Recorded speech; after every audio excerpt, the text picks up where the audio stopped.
Hola, bienvenidos otra vez. El día de hoy vamos a realizar una evaluación ecográfica del codo en un paciente que presenta aproximadamente 4 semanas de dolor en la zona del epicóndilo lateral.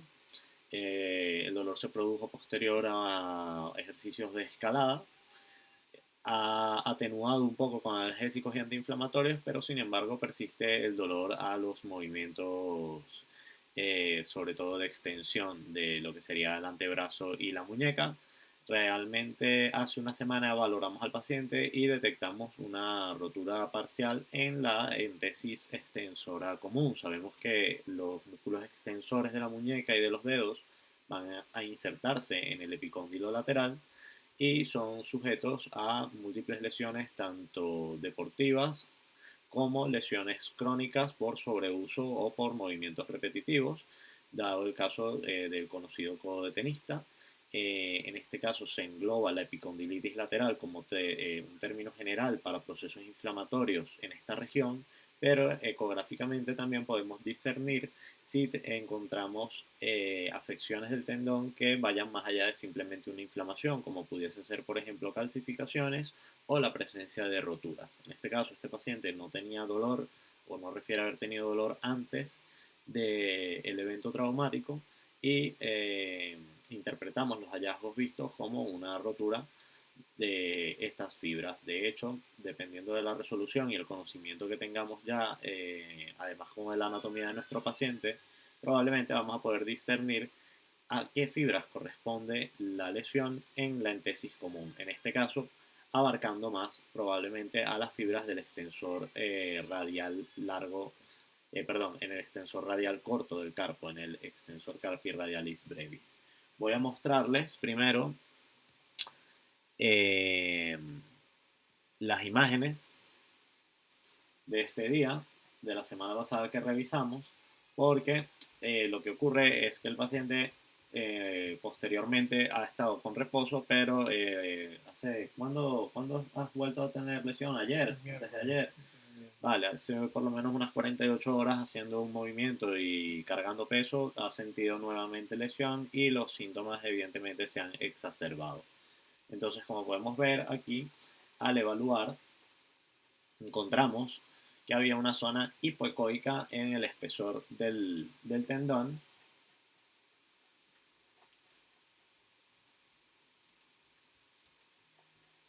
¿vale? Aquí podemos observar una vista, en esta vista longitudinal al origen común de los extensores, como dentro de una zona hipoecoica encontramos una zona de menor ecogenicidad incluso, donde se interrumpen completamente las fibras, presencia de líquido en este caso, y por eso podemos discernir que además del proceso inflamatorio, donde se pierde la estructura general del tendón, se engrosa el componente insercional, encontramos además soluciones de continuidad que son evidentes en ambos planos. Procedimos, por último, a obtener una valoración cuantitativa de la extensión de la lesión.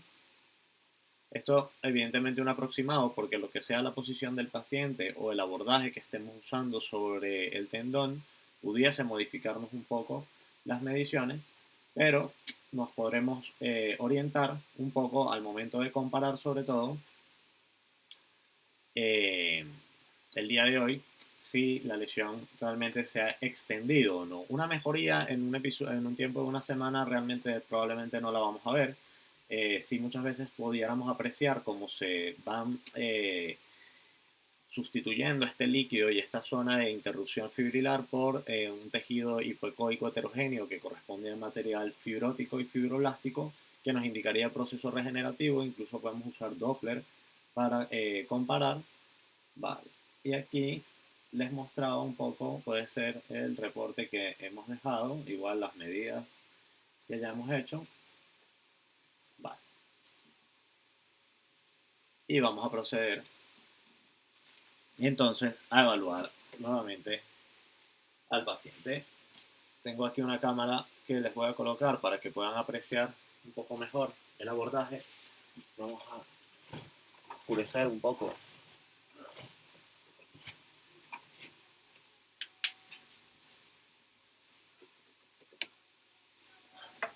la habitación. Fíjense que esta evaluación la realizamos básicamente en domicilio. No necesitamos mucho más que un ecógrafo portátil, que tengamos una buena resolución, conocer la anatomía y bueno, en este caso nos da el beneficio de poder hacer controles del paciente, ya sea en nuestra consulta, en el área de la fisioterapia, en la zona de la rehabilitación y múltiples profesionales, no solamente los facultativos médicos como tal, pueden a beneficiarse del uso del ecógrafo en sus áreas de trabajo, sobre todo al momento de tener dudas sobre si el paciente está presentando, en este caso, por ejemplo, una recaída o por qué está ocurriendo la exacerbación de los síntomas. Entonces, en este caso ya, como siempre les he comentado, colocamos una adecuada capa de gel y para el abordaje del cóndilo lateral, en este caso, vamos a ir hacia la parte externa lateral del codo, siempre con la palma hacia arriba. Muchas veces el paciente ya refiere algo de dolor en esta posición, pero tratamos de hacer una leve supinación y el brazo puede estar colocado en una flexión un poco mayor a los 90 grados. Siempre recordar que verificamos las marcas de nuestro transductor, la cual debe ir orientada a la derecha del paciente o hacia el aspecto cefálico. Cuando abordamos el cóndilo existen diferentes formas de hacerlo. Se suele describir la más habitual, hacerlo desde el aspecto lateral. Y fíjense aquí como ya enseguida podemos apreciar la interrupción del patrón fibrilar normal de la entesis común extensora. Aquí divisamos la articulación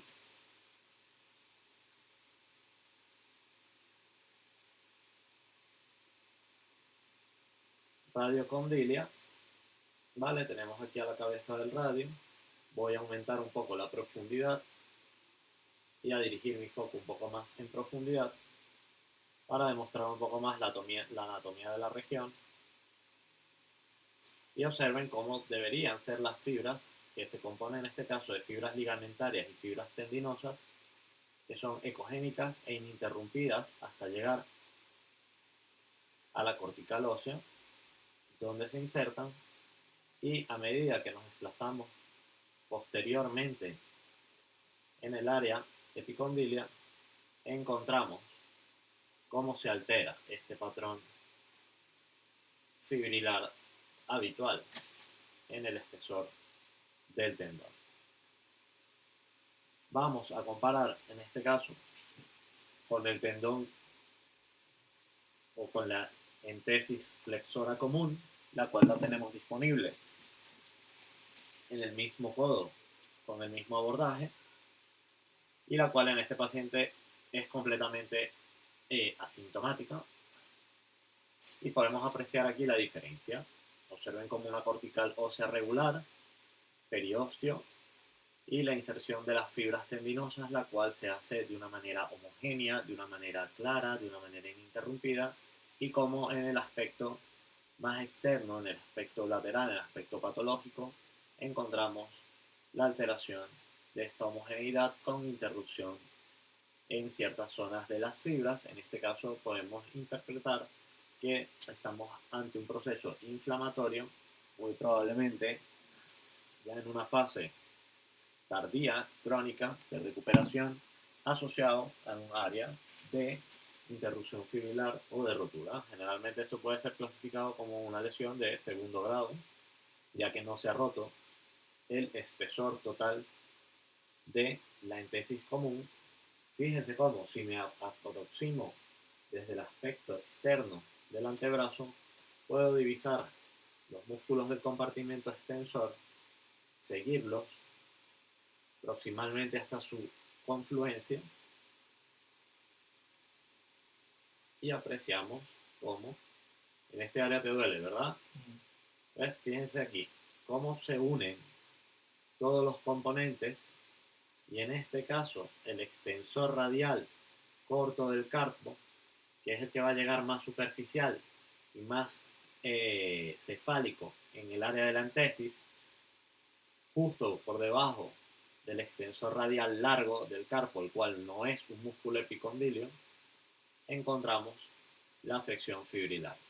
Ciertamente, incluso podemos encontrar aquí, fíjense cómo se observa algún subproducto, probablemente hemático todavía, persiste la solución de continuidad y a su vez impresionase ser un poco más extensa que el último momento en el que hemos revisado al paciente, por lo que voy a realizar nuevamente una medición aproximada, sobre todo de la extensión longitudinal, la cual se abarca en unos 10 milímetros, en la anterior tenía 7 milímetros, y extensiones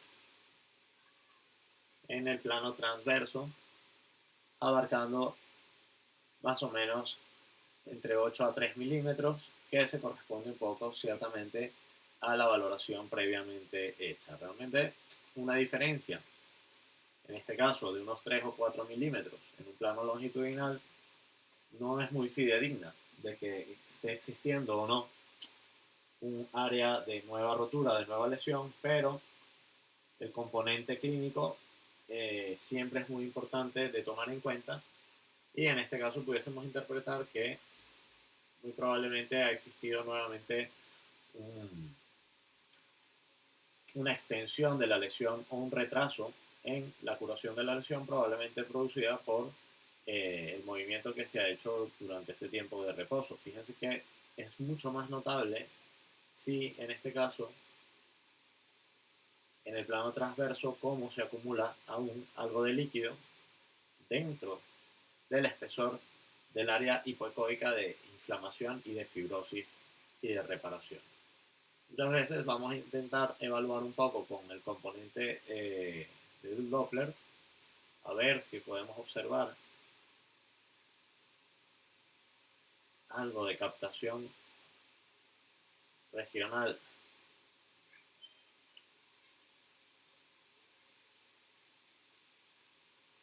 Patológica y realmente muy poco, muy poca hipervascularización regional. También esto va a depender mucho de la potencia y de las capacidades de nuestro equipo al momento de evaluar.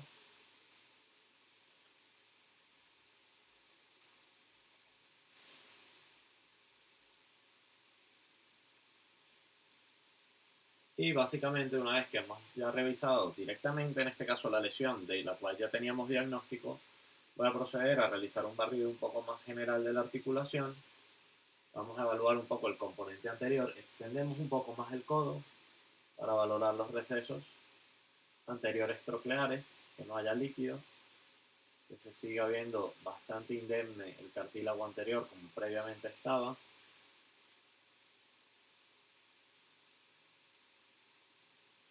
Valoramos la articulación con el cúbito a nivel proximal, ligamento colateral medial, cóndilo medial, músculo o entesis flexora común normal.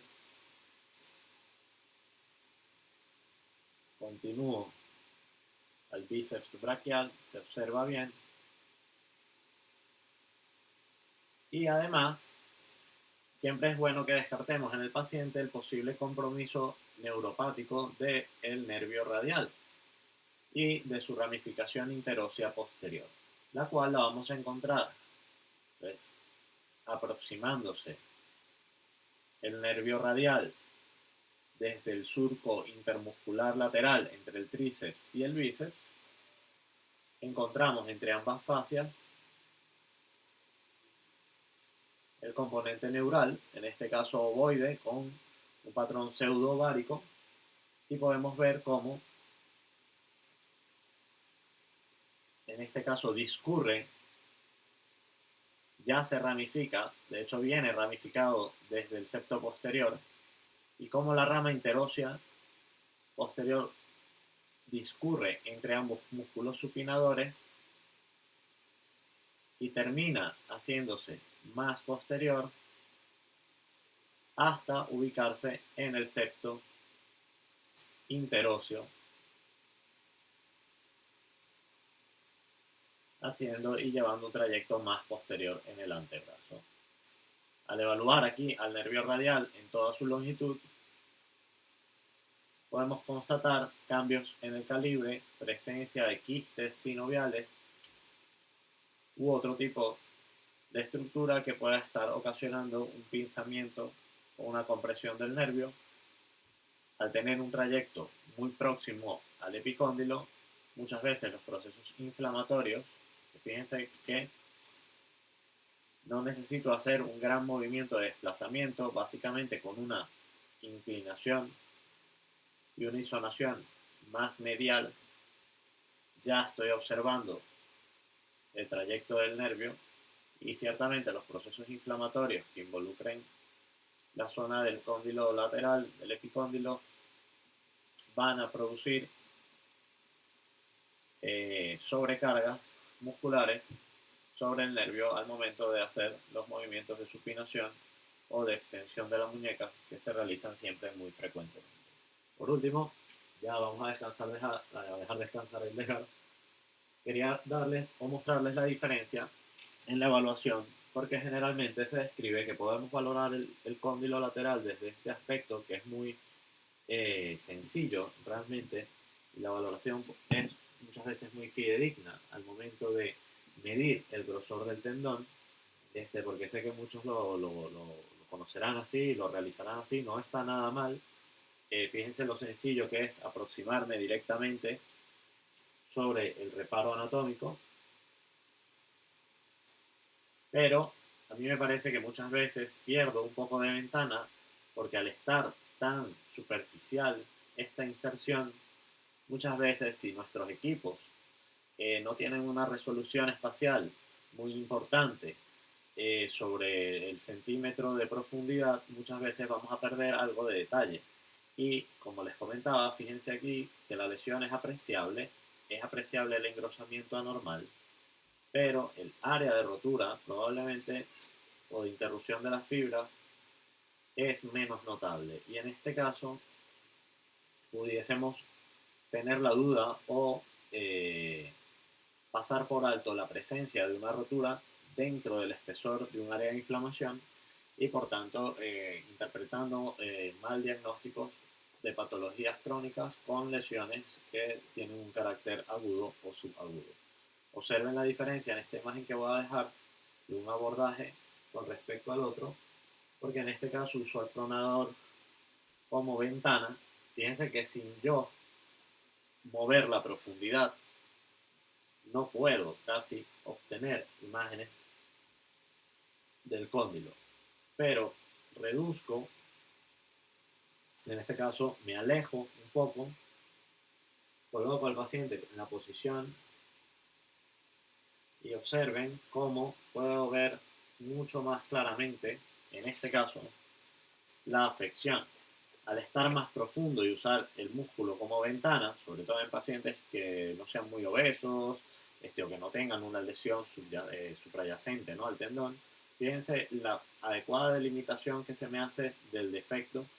No hago mucha compresión porque el pronador ya evita que aplaste el tendón y el origen extensor común, y a su vez la ecogenicidad del músculo va a potenciar las ondas de sonido y las va a homogeneizar al momento de que éstas llegan, en el caso de que no tenga una adecuada capa de gel o no esté realizando un adecuado acoplamiento del transductor con la piel. Entonces, con esto, generalmente, simplemente con este abordaje, podemos tener una muy clara evaluación del cóndilo lateral. Pueden observar cuáles son los principales hallazgos al momento de ver a un paciente que se esté presentando en la consulta con dolor. Si están ya en el área del tratamiento, de la fisioterapia o de la rehabilitación, siempre esto les va a poder beneficiar mucho, y les recomiendo que si están iniciándose en la ecografía, practiquen la valoración musculoesquelética en pacientes sanos, realicen comparativo lado sano con lado patológico, y si es posible obtengan imágenes del paciente que guarden siempre en su archivo desde el momento uno o desde el momento cero, si queréis decirlo, antes de recibir terapia, y próximamente hacer valoraciones continuadas a fin de refrescar y de familiarizarnos con la anatomía y con el proceso fisiopatológico subyacente universal para cualquier tipo de recuperación de una lesión. A medida que nos familiaricemos con estos estadios, mucho más fácil vamos a poder reconocer en qué fase se encuentra nuestro paciente en el momento que nos está consultando la próxima vez. Les dejo el espacio siempre para que hagan consultas y dudas. No dejen de seguirme tanto aquí como en Instagram bajo Radio Amigo, y espero que sea de ayuda para sus evaluaciones y su conocimiento general en los videos que aquí les presto. Un saludo y muchas gracias.